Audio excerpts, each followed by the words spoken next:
Olá pessoal, nós iniciaremos agora os estudos do livro intitulado De Rousseau a Gramsci, de Carlos Nelson Coutinho. O livro está dividido em 8 capítulos.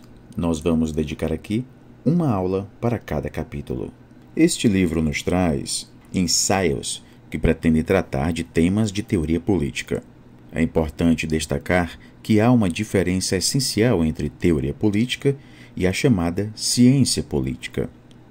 A teoria política, uma disciplina filosófica, não se submete à divisão estreita acadêmica do pensamento social hoje dominante, que faz distinção entre ciência política, sociologia, antropologia, economia e por aí vai. Contrapondo-se a essa departamentalização do saber, a teoria política não hesita em ligar a esfera da política à totalidade social. Aliás, ela parte da convicção de que só nessa articulação dialética com a totalidade é que os fenômenos políticos podem ser devidamente elevados a conceitos. Enquanto a teoria política se ocupa da grande política, a ciência política tem como objeto questões de pequena política. Algumas das análises dessa ciência podem, em muitos casos, ter interesse empírico e fornecer, assim, subsídios para a teoria política, mas não vai além da esfera da pequena política. A teoria política, assim como a filosofia em geral, tem uma relação orgânica com a ideologia. Gramsci define a ideologia como unidade de fé entre uma concepção do mundo e uma norma de conduta adequada a essa concepção do mundo, ou seja, uma representação do ser que está na base da proposta de um dever ser. Essa relação entre teoria política e ideologia seria mal compreendida se nós tomássemos aqui a ideologia apenas no sentido de falsa consciência, uma ilusão, ou, o que é pior, um engano. Existe também, e é bastante difundida, essa acepção e essa forma de ideologia, que Gramsci chamou de pejorativa. É precisamente ela que determina o caráter ideológico de grande parte da produção da ciência política, que é ideologia no sentido de ser falsa consciência, ou seja, de confundir a aparência com a essência, o particular com o universal.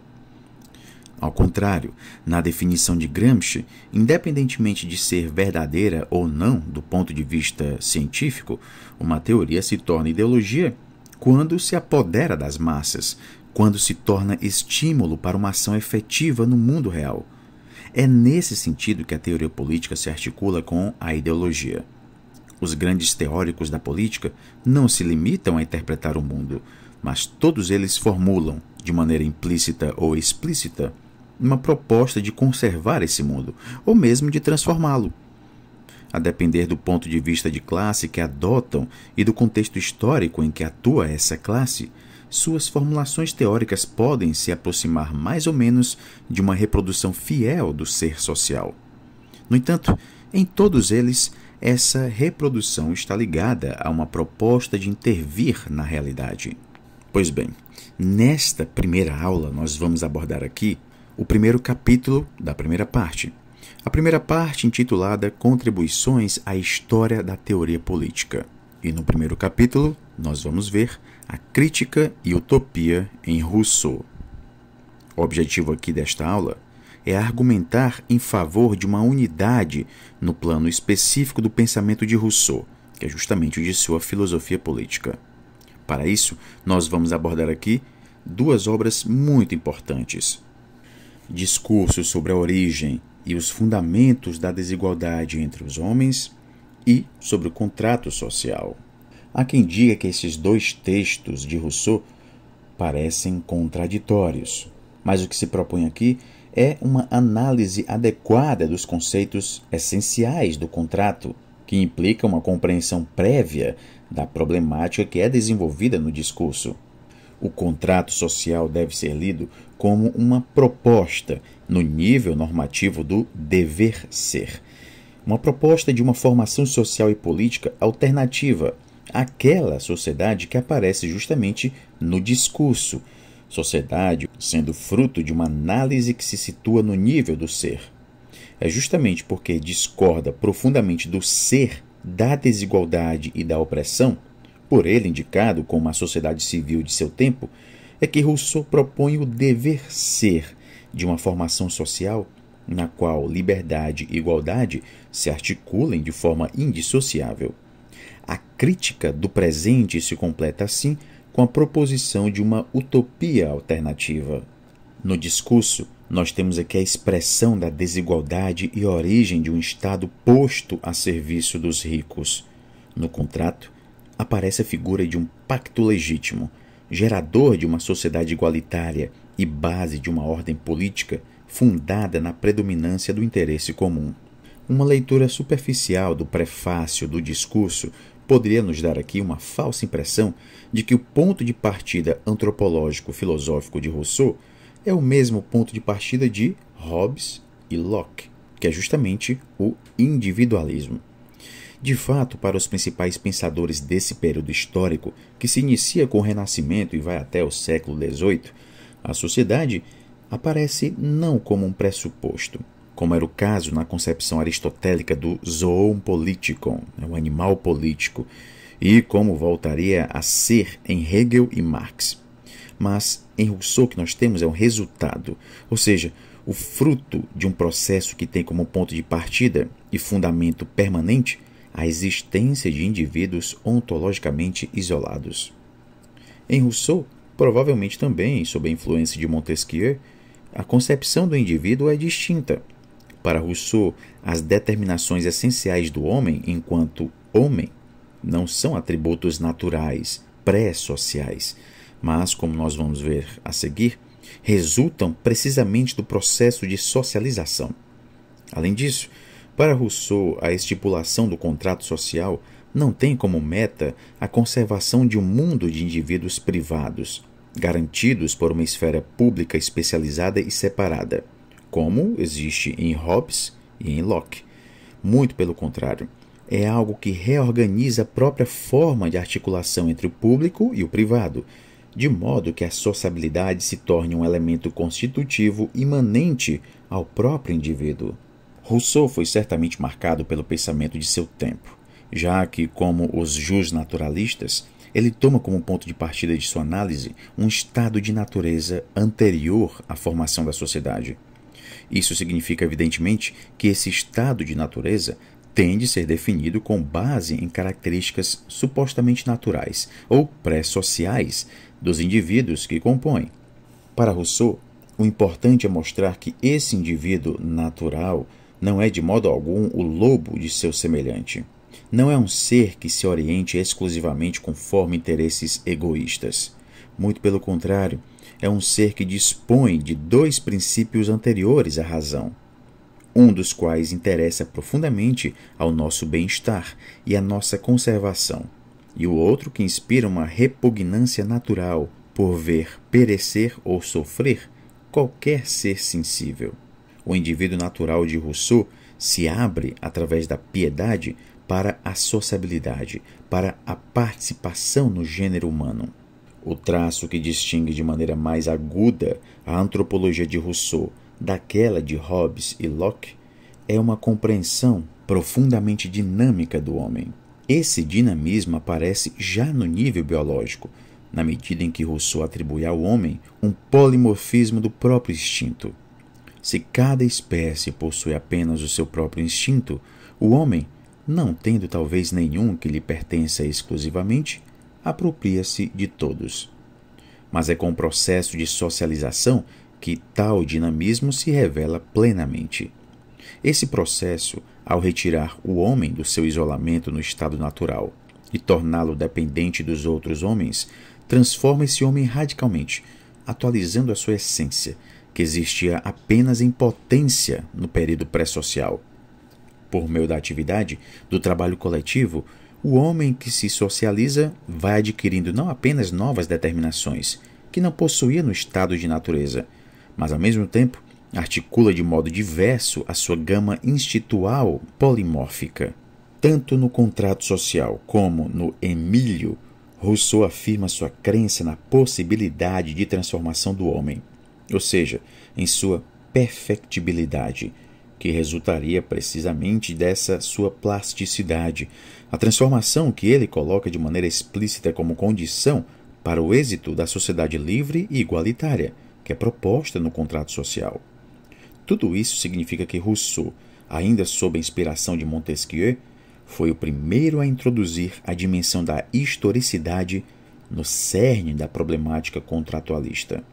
Enquanto nos demais contratualistas nós temos uma sequência lógica que leva do estado de natureza à sociedade civil através de um único tipo de contrato, aparece em Rousseau uma dinâmica bem mais complexa.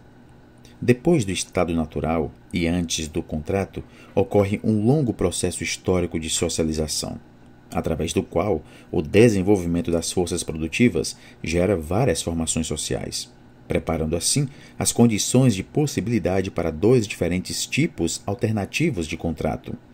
Um que perpetua a sociedade injusta e o outro que gera uma sociedade livre e igualitária. E essa historicidade rousseauiana não envolve apenas as formações sociais e os regimes políticos, que se transformam ao longo do processo de socialização. Essa historicidade se refere também ao próprio homem, que modifica seus atributos no curso da evolução histórica. Portanto, pessoal, existe aqui uma nítida oposição entre a concepção rousseauiana das relações entre indivíduo e sociedade e aquela defendida pelos demais contratualistas, em particular por Hobbes e Locke.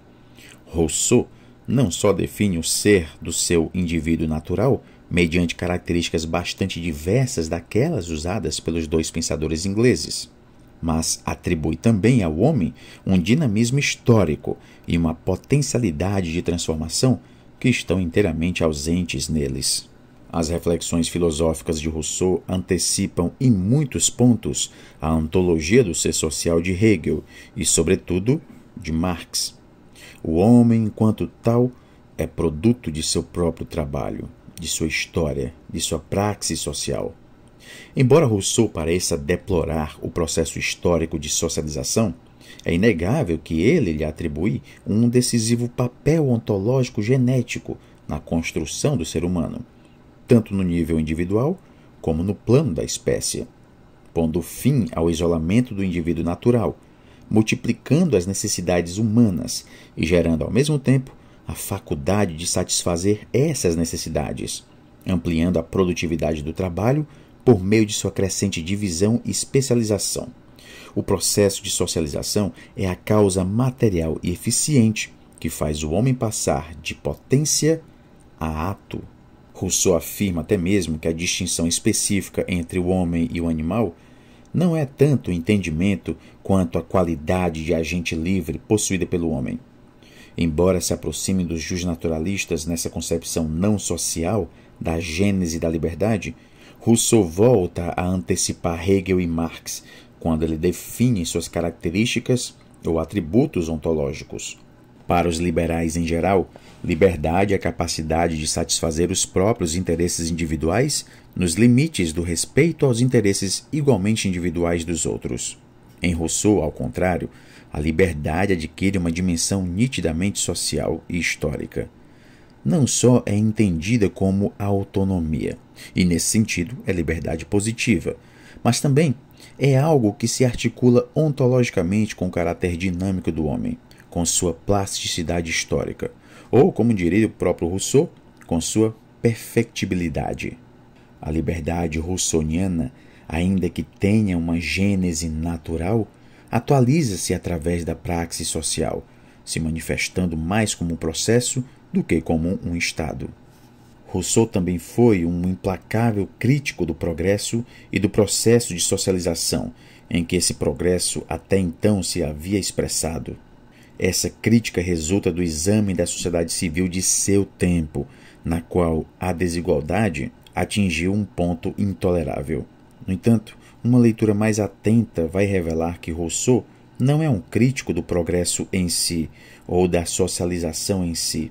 Ele é um dos primeiros a indicar o caráter contraditório do progresso tal como até hoje o conhecemos.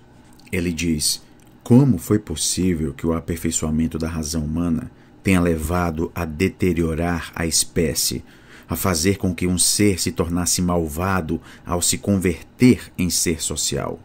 A crítica de Rousseau não incide sobre a sociedade em geral. Ela se dirige a uma sociedade concreta, que ele chama de sociedade civil, e que é, na verdade, a ordem social mercantil burguesa, que vai se desenvolvendo em seu tempo. Não é correto dizer que Rousseau, como fizeram alguns críticos românticos da sociedade burguesa, identificou essa sociedade historicamente específica com a sociedade em geral. Na verdade, ao retomar na segunda parte do discurso o exame do papel da divisão do trabalho e do desenvolvimento das forças produtivas na gênese do progresso, Rousseau julga entrever no que chama de estado intermediário, situado numa posição média exata entre a indolência do estado primitivo e a atividade petulante do nosso amor próprio, a gestação de uma sociedade adequada ao homem. Ele afirma de forma explícita que o gênero humano era feito para nele permanecer, pois esse estado é a verdadeira juventude do mundo.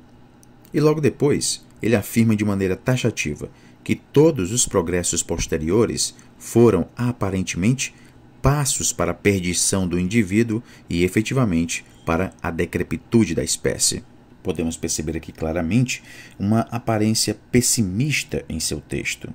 Mas Rousseau também revela que acredita na possibilidade contemporânea de formações político-sociais diferentes daquela que ele criticava tão duramente. E vai ser justamente no contrato social que ele vai nos propor um modelo alternativo de sociedade. Mas, afinal de contas, quais seriam a origem e o fundamento da desigualdade entre os homens? A principal delas, nos diz Rousseau, é o nascimento da propriedade privada. O verdadeiro fundador da sociedade civil foi o primeiro que, tendo cercado um terreno, lembrou-se de dizer: "Isto é meu", e encontrou pessoas suficientemente simplórias para acreditar nele. Ao mesmo tempo, nós temos o surgimento e a crescente intensificação da divisão do trabalho, que se tornou cada vez mais necessária em razão da desmesurada ampliação dos carecimentos humanos, bastante exíguos e limitados em estado de natureza, quebrando a independência do homem natural e ampliando a dependência recíproca entre os indivíduos socializados. No quadro de um regime baseado na propriedade privada, a divisão do trabalho criou conflitos e rivalidades entre os seres humanos, tornando o egoísmo desenfreado, ou amor próprio, a motivação básica da ação humana e da vida social. Rousseau também registra a presença na sociedade civil de fenômenos que mais tarde Marx vai designar com o nome de alienação.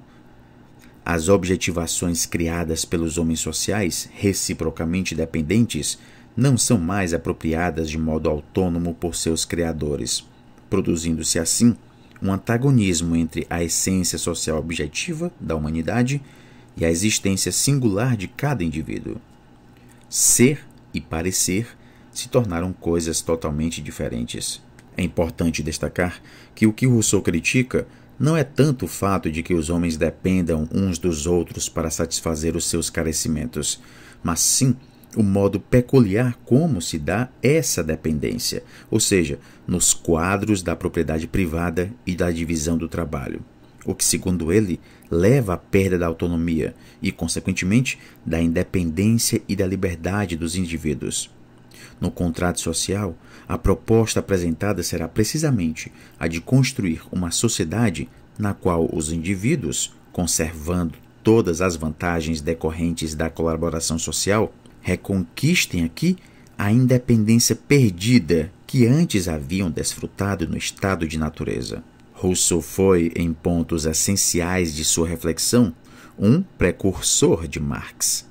A articulação dialética entre propriedade privada, divisão do trabalho e alienação não foi feita pela primeira vez em A Ideologia Alemã, escrita entre 1845 e 1846. Não é difícil perceber no discurso a antecipação de outros conceitos decisivos do materialismo histórico, como, por exemplo, o vínculo orgânico entre o desenvolvimento das forças produtivas e a gestação de diferentes modos de produção e formações sociais. É a partir do desenvolvimento das técnicas produtivas e das faculdades humanas, as quais em conjunto formam o que Marx chamou de forças produtivas, que Rousseau deduz as diferentes estruturas econômico-sociais que descreve como etapas sucessivas do processo de socialização. Pois bem, como nós já dissemos anteriormente, o objeto da crítica de Rousseau não é a sociedade em geral, mas sim a sociedade concreta de seu tempo, que pode ser definida como uma sociedade capitalista, ou mais precisamente como o estágio dessa sociedade no qual a rápida e intensa generalização das relações mercantis impôs, de modo cada vez mais abrangente, a dominação do capital. A gente poderia dizer que há uma extraordinária semelhança entre a ordem social criticada por Rousseau e uma das mais lúcidas expressões teóricas da sociedade mercantil capitalista, que foi aquela desenhada por Adam Smith em A Riqueza das Nações. Tanto para Smith como para Rousseau, a mola do progresso reside na ampliação crescente da divisão do trabalho, na multiplicação das demandas e dos carecimentos humanos. Para ambos, o agente central desse processo é o indivíduo, que se empenha na busca de seu próprio interesse, que é expresso no lucro privado. A diferença básica e radical entre os dois reside na avaliação dos resultados a que conduz esse processo. Smith, ainda que não negue as contradições geradas pelo desenvolvimento da sociedade que descreve, conclui afirmando que uma suposta mão invisível, atuando através do mercado, iria terminar por harmonizar os vários interesses individuais conflitantes. A máxima explicação do individualismo seria a condição para o bem-estar geral. Já o diagnóstico de Rousseau é completamente diverso do otimismo de Smith. Para Rousseau, essa sociedade liberal, regida pelo mercado, na qual cada um busca apenas aumentar a sua propriedade e satisfazer o seu próprio interesse, conduz não ao bem-estar geral, mas sim ao aumento da desigualdade social, com todas as sequelas negativas no plano da moral social e individual.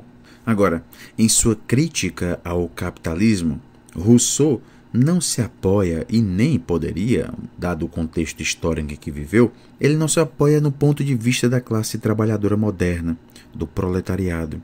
Ele adota o ângulo de visão do pequeno camponês e do artesão, que tinham na época suas condições de vida rapidamente destroçadas pelo avanço do capitalismo. É como se Rousseau pretendesse conservar o modo de produção mercantil simples, mas impedindo esse modo de se converter em modo de produção capitalista. Rousseau, na verdade, é um implacável crítico da própria sociedade burguesa. Foi o caráter profundamente anti-burguês e anticapitalista de sua reflexão que o tornou um dos principais alvos da crítica de quase todos os liberais, desde os iluministas de seu tempo, como Voltaire, até os neoliberais do século XX. Nós já vimos que, em dado momento do processo de socialização, os homens fazem um contrato com o objetivo de instituir um corpo político. Esse primeiro contrato rousseauiano é descrito como um pacto que se legitima em nome da garantia da segurança e da propriedade.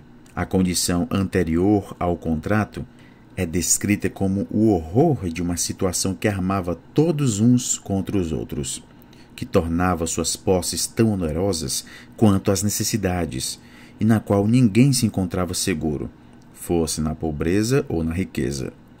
Mas, enquanto para Hobbes e Locke o resultado do contrato seria a criação de um governo que beneficia igualmente todos, assegurando o melhor espaço possível para o livre desenvolvimento dos indivíduos singulares, o contrato que Rousseau nos descreve no discurso beneficia apenas uma parcela da sociedade, que é justamente a parcela dos ricos, os detentores de propriedade. Tendo convencido os pobres das supostas vantagens de criar uma ordem legal mediante um contrato, valendo-se para isso de um discurso que os marxistas não hesitariam em definir como ideologia, os ricos tornaram-se os únicos beneficiários da nova situação. Temos aqui, de forma clara, a crítica ao modelo de contrato defendido por Locke e pelos liberais, revelando claramente que sua fundamentação não é mais do que uma ideologia a serviço das classes economicamente dominantes. A desigualdade a partir do terreno das relações econômicas estende-se à superestrutura política. Assim, o estado de rico e pobre foi autorizado pela primeira época, o de poderoso e fraco pela segunda, e pela terceira o de senhor e escravo, que é o último grau de desigualdade. É importante destacar que Rousseau não propõe a supressão ou socialização da propriedade privada, embora o tratamento da questão no discurso, no qual a propriedade privada é apontada como a causa primeira da desigualdade, pudesse fazer supor a adoção desse caminho.